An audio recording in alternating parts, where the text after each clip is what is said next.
What is Bombay conference?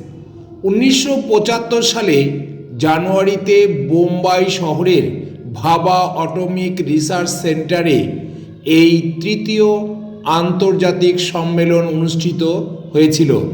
সাধারণ আলোচ্য বিষয়টি ছিল ordering system for global information network এবং এই CSGA-GIN-এর তিনটি মূল বিষয়ের ক্ষেত্রেই অনুরণিত।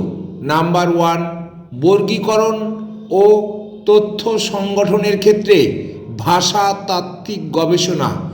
নাম্বার 2, বর্গীকরণ তত্ত্বের অগ্রগতি এবং বিশ্বজনীন তথ্য সংবহন চক্রে বর্গীকরণের ভূমিকা।